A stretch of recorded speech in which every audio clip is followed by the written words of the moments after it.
Yeah, we still have a lot of time left. As you can see, the market in general is moving kind of slow the last couple of years, and it's just the way things are. I don't really have an answer for why that is, but we're monitoring everything. We've got some ideas in mind for what might make sense for what we're trying to do for improving this club this year, and also possibly advancing some of our longer-term strategic goals. But I don't know what's going to happen. We'll see what happens, and certainly if the group that we have now or a group close to this group shows up in spring training, we're going to have what we need to work with in terms of putting together a team and putting together the competition for spots that we want. But we're certainly watching and hoping something happens. To follow up with Rich's question, do you envision any situation in which you would have a multi-year free agent, or if you get free agents this time, they're just going to be likely one-year deals? I think it's less likely that we would find ourselves in a multi-year scenario this year, just for a number of reasons. To answer your question, Mike, could you see this slow market working to your benefit? yeah, I think so. I mean, that's something that this organization has taken advantage of before. I think it's something that a lot of organizations in our situation, in terms of where we are in our competitive cycle, can take advantage of. So I have no issue with it, and it's nice that we can sort of calmly take our time surveying various options. Is there a specific area that's a bigger priority than others as far as whether it's outfield, catcher, pitcher, or whatever?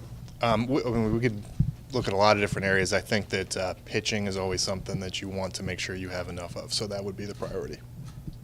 Mike, can you explain the thinking behind filling out Brandon's staff without technically a bench coach? Sure. Our main focus with putting together this staff was getting the right instructors for all the various parts of the sport. So the different positions, pitching, outfield, infield, base running. And so we wanted to get people that have demonstrated expertise in these areas and like specific focus in these areas. And so the title isn't necessarily important. I think that Tim Cousins in his role will be taking on a lot of bench coach duties. He's got a very close working relationship with Brandon already due to their past. There's going to be a lot of guys in that dugout that have already had a lot of major league coaching experience with Brocail and Long. And talking to Brandon, and his style is he likes to talk throughout the game, and he likes to talk to all of his coaches. So I think he will be relying on 3 or 4 people for advice on in-game moves rather than just one person. But we'll see how the structure evolves going forward. Was there any thought to giving him one of those people next to him being a former manager, given that he's a rookie manager and there aren't any other former managers in the dugout? Yeah, definitely that was a consideration, and was attractive. But we have working with the people available and the scenarios and the people we wanted to get in. It just didn't happen this year, but it was definitely something that was discussed. You mentioned downstairs, just the goal this year is to improve talent at every level of the organization. Do you have a broader, longer term, hey, I want to be competitive in X years? Did you set goals that are that specific at this point? Look, Brandon went through this with the Cubs, and I went through this with the Astros, and both of those rebuilding processes went incredibly fast. I can't say that that's always going to be the case with these things. There's circumstantial factors that might affect the speed with which a team revisits the playoffs. I'm hopeful that we can do it. I know what we need to do in order to get there, but there's going to be a lot of things happening here. It's just going to depend on who we draft, how they do, how well they progress, how well the players here progress, who's in the minor league system right now. I said, like, when we were in Houston, we had Altuve and Keuchel. And Keuchel was not a heralded prospect at that time, and George Springer in the minor leagues already. And it took a while for Altuve and Keuchel to reveal themselves to be the talents that they are today. So just factors like that are going to dictate things, and we don't have total control over them. The most important thing for us is that we set a course, we remain disciplined towards our decision-making, and we all work hard and do a good job. And I think we'll get there, and we'll get there in the right amount of time. How We're just going important to to see what happens. you? Oh, sorry. How important to you is it to get that message out there to the fans in an event like this? Is something that directly goes to them as opposed to maybe through us?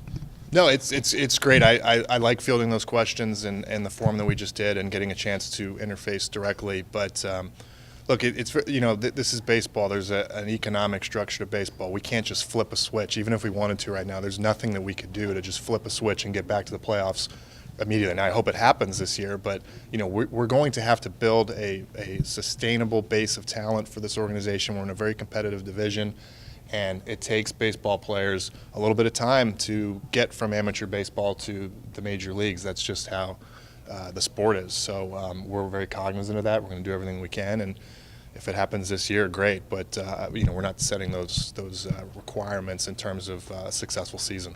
Like, this is one of your first times really interacting with Baltimore fans. What have you thought of FanFest so far and everything? I couldn't believe the line around the building. It's just great to see. It's everything that I've heard and that I've seen in my past with this city. But we're coming off a bad year, and to see that type of enthusiasm and support, just for the new people that are here and just the franchise in general is incredible. So that was really something to behold outside. Mike, you've worked with Doug Brookhill in Houston. What does he bring to the table, and why do you think it was important to bring him on? Yeah, I'm excited that he's here. He's got a ton of credibility with pitchers. This guy's had a long major league career. He's kind of done it all. He has a very forceful but kind leadership style with players. Players love him. Andrew Kashner's had him previously. He loved him. He reached out to Brandon and me recommending that we hire Doug. And I know that he has already had a working relationship with Sig Mejdal and the types of information that we're going to be producing over the next year or so and producing for our pitchers and our pitching coaches. He kind of has a feel for that already. He's also been sort of thrust into similar situations to the one that we're in right now. A lot of young pitchers, some unproven pitchers. So he kind of knows the drill in terms of mentoring a young staff and shepherding guys through some struggles as they enter the major league level. So I think he's a perfect fit for where we're at. You mentioned Andrew Kashner. This is typically an event that's mandatory for players on the 40-man roster. Him and Alex Cobb weren't on the schedule. Are their absences considered excused in your guys' eyes? Yeah, we love for everyone to be here, but there's certain personal situations that can arise, and we understand when that's the case. Mike, I'm just bringing this up because I'm curious. Is Adam Jones a dead issue? I don't think anything's a dead issue. Like I said, the free agent market's ongoing. There's a lot of unsigned players left. We're just going to have to see how things play out. Would Jones's no trade clause be something that would trouble you if you considered signing him? I hadn't thought about that, we're going to weigh those types of factors if we get into any kind of if we get close with any free agent. But that's something that I'll have to consider at the time, regardless of who the player is. The minor league staff completed now? It's getting close. That's something that we don't like to announce until it's totally complete because, sometimes depending on who you hire for that last spot, it might affect someone else's assignment. And sometimes the coaches themselves are still waiting to get a 100% final answer on where they're going and what their spot is, even if they know they've got a job. So we're still working on that. We're getting really close. We're down to like a couple people, a couple of spots. So it's looking good. It took 5 questions for someone to bring up Adam Jones down there at the forum. Does that fervor at all play into it for you that that obviously a lot of the fans want him back?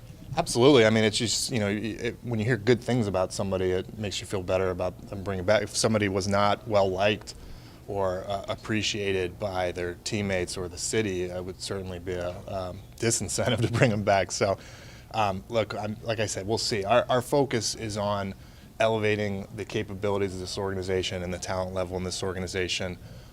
And I've got to keep sight of that, but we're looking for ways to be opportunistic and shrewd with the players that are left unsigned right now. Where are you on staff? Where are you on staffing? On scouting director, minor league director, hiring additional scouts? As I've discussed, we're being very patient and strategic with those hires. Some of these are huge hires. They're going to dictate and make or break what we do here over the next couple of years. And I don't, I got my job in November. It's a difficult part of the hiring process or hiring cycle, in terms of getting permission on people, interviewing a full slate of candidates. And the last thing I wanted to do was make hires of that magnitude with one hand tied behind my back. So we are going to be adding sort of piecemeal throughout the year, especially in the analytics department and the scouting department. We've got some stuff going on behind the scenes right now. And then, as we get into the hiring season next year, I think there will be a wave of additional additions. But this is going to be a little bit more of a gradual process over the next calendar year. Does that mean you'll essentially act as that position yourself? No, we have very capable people heading up both our minor leagues and our amateur scouting departments, namely Kent Qualls on the minor league side and Brad Seelick on the amateur side. So I'm working extremely closely with those guys, but they are running the departments on a day-to-day basis and doing a great job.